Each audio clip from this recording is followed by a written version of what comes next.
Speaking of the Browns, that's where we're going to go for our next topic. If you want to see the Browns play football next year, then Game Time is the place to be getting your tickets, because Game Time makes getting tickets easier than ever for football, for basketball, for Major League Soccer matches, the chance, the atmosphere, the last-minute goals. It is a once-in-a-lifetime experience, and Game Time makes getting tickets easier than ever before. With last-minute deals, all-in pricing, and their lowest price guarantee, Game Time takes the guesswork out of buying Major League Soccer tickets. Plus, ticket prices actually drop as kickoff gets closer, so you can score some amazing seats at a great price. Take the guesswork out of buying tickets with Game Time.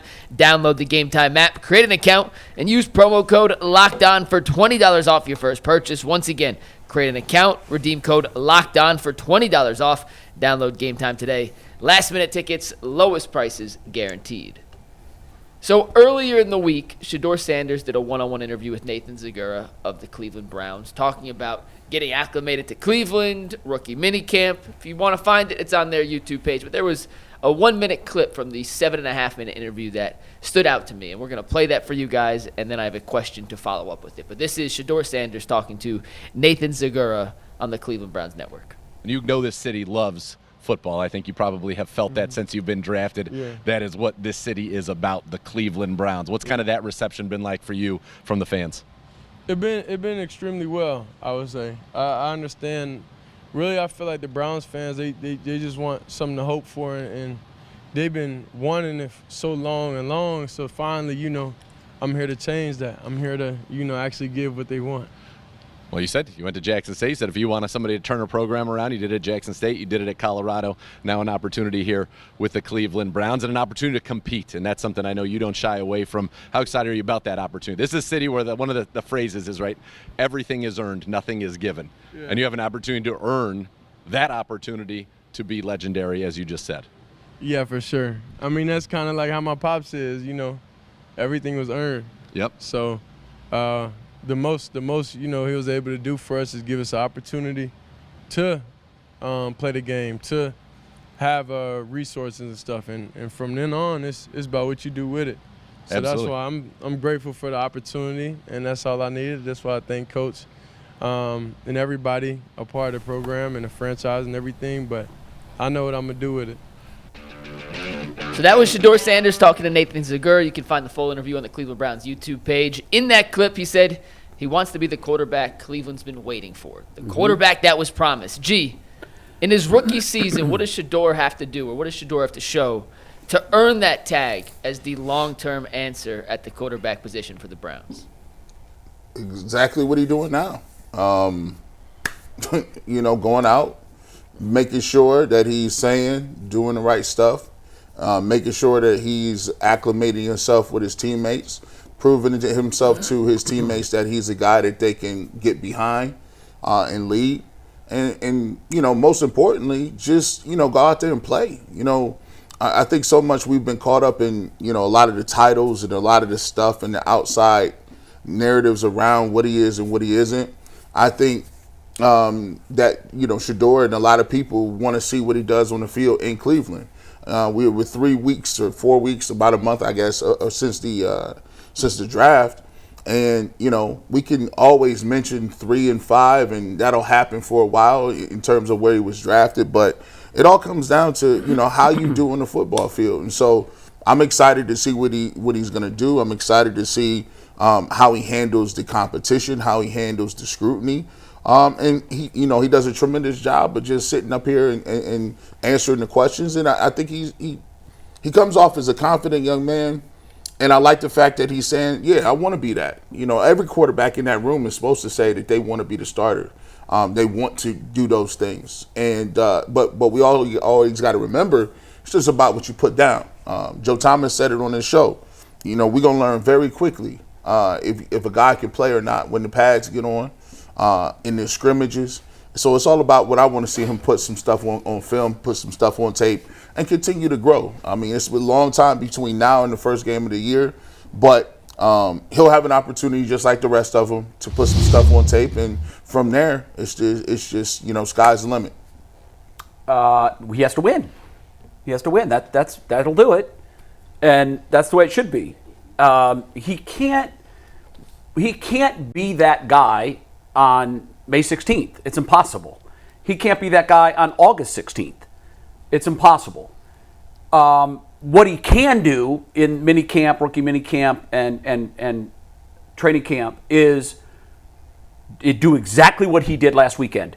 Come in, be focused. I heard that he was staying late after every session, throwing to receivers.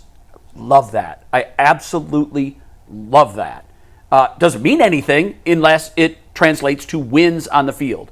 So history says he's going to get a chance to play this year. Meaningful football, not just in the preseason. When the season starts, his number will be called at some point. That's just what history tells us. Be ready, be focused, come in and do your job. I love the bravado too. I love the fact that he says, I want to be that guy. I love that because we've had a lot of quarterbacks here that haven't fully embraced that. We are a city looking for a hero with a cape that plays quarterback for the Cleveland Browns. That's what we desperately have been looking for, that forever. I love the fact that he embraces that and says, yeah, I want to be that guy. I think that the person that ultimately is that guy, I'm not saying right now it will be him. I hope it is. But I think the person that ultimately comes in here and fulfills that role is going to have that mindset. He can't pussyfoot around it, and he can't be like, well, I'm here to, be the starting, to compete for the starting job. No, he's telling us, I want to be your Tom Brady. I want to be your hero. And I love that. I think that's the mentality he has to have. But when he gets his opportunity to play football in September or October or November, and I'm not saying he has to go 5-1 and throw 15 touchdowns and 3 interceptions. What happened last year in Washington is such a rarity that we'll be talking about that in 20 years. We are not, I hope I'm wrong, we are not going to be saying that next year about this situation. But what I would love to see is growth from week to week. With DTR, we all wanted him maybe to be the guy. We all thought, hey, the guy had a lot of college experience at a big school, familiar with big-time football. Every time he came out, he looked worse. I want to see progression. I want to see leadership. I want to see somebody take command. And ultimately, I want to see in year one that there's something there to keep investing in. What a wonderful world it would be if next year with our first-round draft picks, we don't have to take a quarterback. Jason, you said, me and McNuggets were there for the scheduled game, and I thought McNuggets said something that was important. What is the game plan? You said at some point he's going to get an opportunity. For me, at a perfect world, one of these young guys starts, right? I totally agree. I agree too. Because, I'm going to be honest with you, we want a plan where we are now working on this year, and we want to see and give these young guys every opportunity to prove that they have something. So next year we have a plan involved to go different places, or if they're great, hey, we could get a tackle, we could get a receiver. Or if they're not great. But the problem that I would have is if you start off with the veterans and they get 7-8 weeks, and then you can't give them 7 or 8 weeks. You know what I'm saying? You can't give them that long. Then you give Dylan Gabriel a couple games, then you give Shedeur a couple games. Now at the end of the season, we're here with no question. We don't know what we got, and we're back again saying, okay, who is the quarterback? And ideally, they get those games earlier in the season because, Jay, when you give them games in December, some of those guys have already checked out by then. No, you need to play these guys early. I agree. The worst thing that could happen, you need them to be really good, one of them, or really bad. Yeah. You need one out of both of them. They both need to be really, really bad, or you need one guy to be really, really good. The worst thing that could happen is you get to December and we're sitting here going, are they the guy? if you squint hard enough, right. I think Shedeur can do it. He had some moments. Yeah, he had some moments. Remember that second half he had against Baltimore? That Baltimore game. When he completed 12 of 12? So you know what? We've got the 5th pick and we got the 9th pick. Let's take a left tackle and let's take a receiver. Because I think we're going to be okay at quarterback. And then you come out the following year and he falls flat on his face and you're right back where you were. You know what, though, what's crazy about that, Jay, is if you think back to Baker Mayfield, after year one, go Poll Cleveland Browns fans. Oh, he was everybody. it. We He was it. found him. Yep. We Everybody. found the guy. Yep. I Not almost one. burned my quarterback purgatory Listen, shirt. the Jets game. Remember the Jets game when the beer coolers popped Yes. up and he came in? Hey. I remember. I wrote about this. I was there that night. I vividly remember. I was in the locker room and it was empty. The locker. I went in. I think Kevin was talking, and I went in the locker room, and there was the clickety-clack of the cane, of Jim Brown's cane. I guess that was Hugh Jackson, actually. Mm-hmm. And there was the clickety-clack of Jim Brown walking through the locker room. And it was just like me and a few other people in there. And Jim comes walking by and he smiles and he goes, I think we got him. We got our guy. We all thought that. Remember- After a half. Remember but you when know he- what? The rest of the season bore that out. Yeah. Remember he came into that game against the Jets, and there was a throw.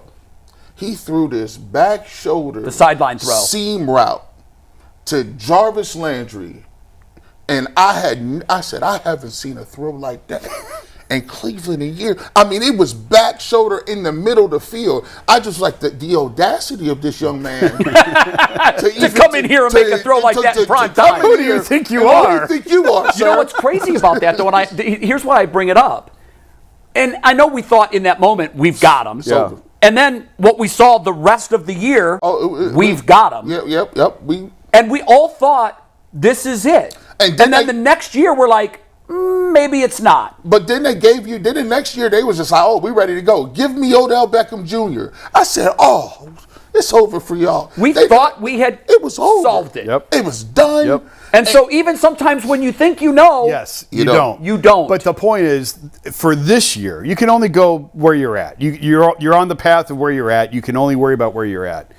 If it would be horrible mismanagement if Dylan Gabriel and Shedeur Sanders don't play till November. That's I agree horrible with that. mismanagement. I agree with If if you think they're ready, like it's close, throw them out there. Jay, it may not be fair to them, but life's not what's fair. funny about you got that? 1 year to figure it out. I have been, you got to start Joe Flacco.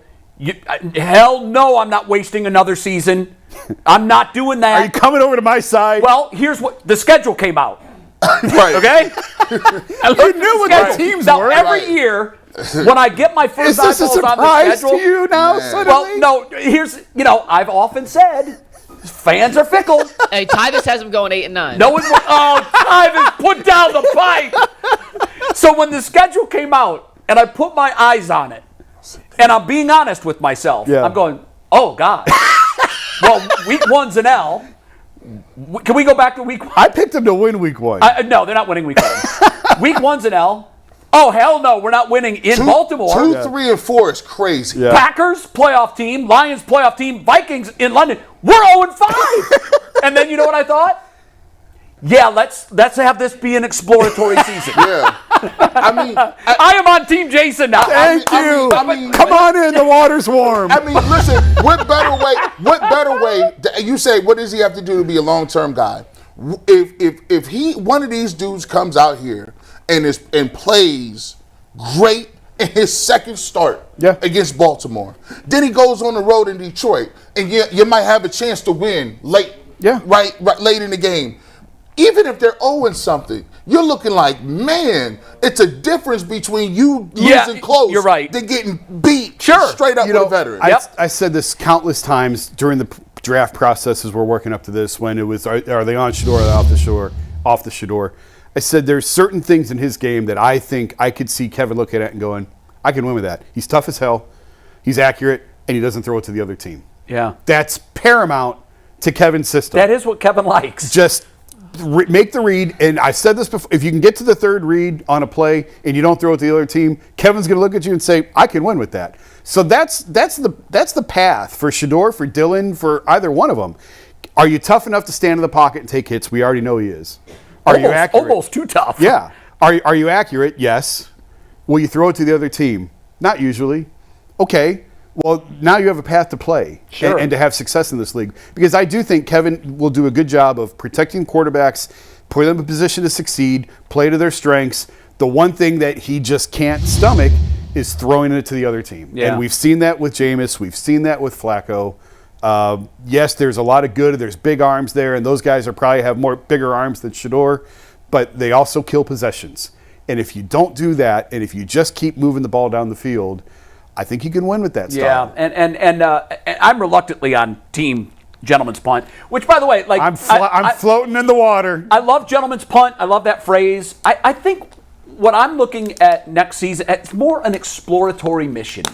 We have to figure out what we have. And then not just a quarterback, by the way. I want to know what we have at running back. Do you have a left tackle? I'm going to keep saying it until we know whether or not they have a left tackle. This is the USS Enterprise year. We're trying to chart unknown waters. Yes. What do we have? What do we got? What do we have? And when I looked at the first it's like tears in my eyes. Games, finally. Yeah. Finally. I've seen the light. Some semblance of Now, there's different ways that this can unfold.